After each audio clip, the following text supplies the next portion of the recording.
Selma to Montgomery marches.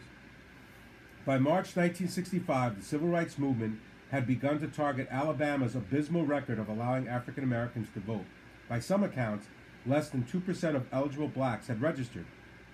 In order to bring attention to the state's discriminatory practices regarding voter registration, particularly the literacy test, SCLC organizers planned a march from Selma to Montgomery.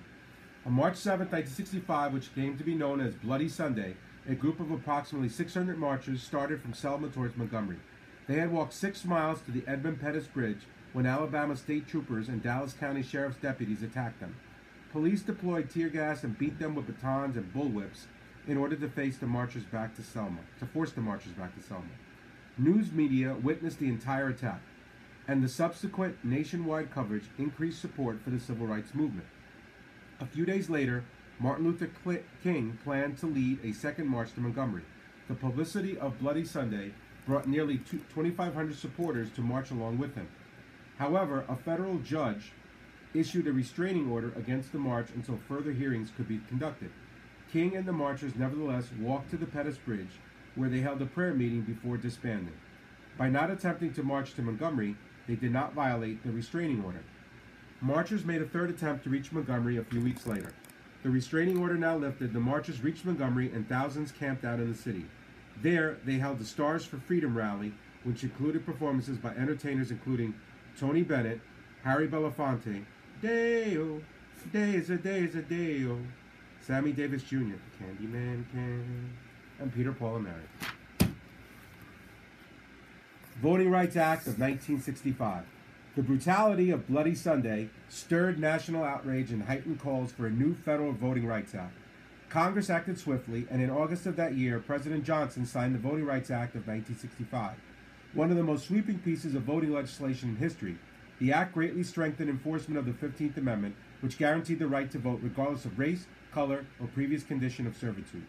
The act authorized the federal government to oversee voter registration in areas with registration or turnout below 50% in the 1964 presidential election. This provision targeted southern states, since they had large African American populations but low numbers of black voters. In addition, the act specifically banned literacy tests as a method for determining voter eligibility. In later years, legislation added several amendments to the act to protect other groups facing discrimination and to assist non-English speaking voters. The Voting Rights Act had a dramatic impact. In states such as Alabama and Mississippi, where only 2% of the eligible African American population had registered and voted in the years before Bloody Sunday, more than 60% of blacks registered by 1968. Long-term results proved just as significant. Between 1965 and 1990, the number of black state legislators and members of Congress rose from 2 to more than 160. On a side note, a recent Supreme Court decision has made certain provisions of the Civil Rights Act of the Voting Rights Act of 1965 no longer valid or applicable. The Watts Riots. African Americans' frustrations with segregation and other forms of discrimination seemed to overflow in the mid-1960s, with riots in several American cities, including New York, Philadelphia, Detroit, Newark, and Chicago. However, none of these riots resulted in more death or destruction than the 1965 riots in the Watts section of Los Angeles. It began simply enough. A white police officer stopped a black motorist in Watts for driving erratically. The stop took place where police made few traffic stops, and before long, a crowd began to surround the police officer and car. The officer eventually arrested the driver and his passenger, as well as the driver's mother, who had been in the crowd. "That my baby." People in the crowd began to throw rocks and other items at the police. Eventually, the governor called in the California National Guard to help subdue the riot and declared martial law for a period.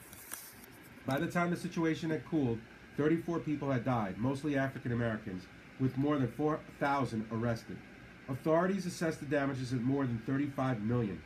A state commission established by the governor identified specific causes of the riot, including unemployment, poor schools, and other inferior living conditions for blacks. Vietnam's impact on the movement. The Vietnam War had a significant effect on the civil rights movement. With the armed forces now totally integrated, African Americans played a more visible role in combat. and consequently suffered more casualties. The Johnson administration found itself trying to pay for an increasingly unpopular war.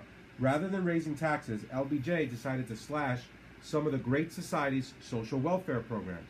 The decline in the number of enlistees due to the war's unpopularity necessitated an expansion of the draft, which Johnson achieved by lowering the standards for draftees. This allowed more blacks, as well as poor whites, who were unable to further their education, to get drafted. Members of the Civil Rights Movement made note of certain discrepancies. While African Americans made up only 11% of the U.S. population, they constituted more than 22% of the war dead. Several southern states had no black draft board members, and none of the armed services had an officer corps more than 3% African American. Martin Luther King finally spoke out publicly against U.S. involvement in the war and suggested that blacks facing induction into the armed forces seek conscientious objector status, as Muhammad Ali had. Many blacks who did end up in Vietnam embraced the Black Power philosophy in response to injustices at home, as well as horrific conditions in country. Malcolm X. Malcolm X was a black leader who became a spokesman for the Nation of Islam and the Black Muslim movement. He advocated black pride and identity as well as economic self-reliance. Born Malcolm Little in May 1925, he renounced his surname upon joining the Nation of Islam, referring to it as his slave name. A favorite of the Nation of Islam leader Elijah Muhammad, he soon became the second most powerful person in the black Muslim movement. He played an instrumental role in encouraging boxer Cassius Clay to join the Nation of Islam, at which time Clay changed his name to Muhammad Ali. In the early 1960s, Malcolm X advocated a militant philosophy that stood in sharp contrast to that of Martin Luther King and much of the civil rights movement. He made several controversial statements, including referring to the March on Washington as the farce on Washington, asserting that he didn't know why African Americans were so excited about a demonstration run by whites in front of a statue of a president who has been dead for 100 years and who didn't like us when he was alive. If you're not ready to die for it, take the word freedom out of your vocabulary, Malcolm X also said. America has a very serious problem. Not only does America have a very serious problem, but our people have a very serious problem. America's problem is us. We're her problem. The only reason she has a problem is she doesn't want us here. Also quoted from Malcolm X. However, his best-known statement may be the following, in which he stressed the urgency of gaining what he saw as independence for blacks in America. We want freedom by any means necessary. We want justice by any means necessary. We want equality by any means necessary. Many took by any means necessary as a call to violence and criticized Malcolm for making incendiary statements. Tensions began to develop between Malcolm and Elijah Muhammad. In 1963, Malcolm spoke of the Kennedy assassination as a case of chickens coming home to roost, remarking that chickens coming home to roost never made me sad, it only made me glad. In response, Elijah Muhammad suspended Malcolm from public speaking for 90 days. Eventually, Malcolm broke away from the Nation of Islam and founded the Muslim Mosque Incorporated. He also became a Sunni Muslim and made a pilgrimage to Mecca. His philosophy underwent a shift during this time, as it can be seen in the following quote. In the past, yes, I have made sweeping indictments of all white people. I will never be guilty of that again, as I know now that some white people are truly sincere, that some truly are capable of being brotherly toward a black man. The true Islam has shown me that a blanket indictment of all white people is as wrong as when whites make blanket indictments against blacks. In February 1965, Nation of Islam members assassinated Malcolm X as he gave a speech at the Audubon Ballroom in Manhattan. Though authorities charged 3 men with the murder, the doubt persists as to exactly who pulled the trigger, why, and on whose orders. The Black Power movement. By the mid-1960s, segments of the civil rights movement took a turn toward more confrontational strategies. Pioneered by militant leaders such as SNCC Chairman Stokely Carmichael, the Black Power movement soon spread among disillusioned blacks tired of waiting for equal rights.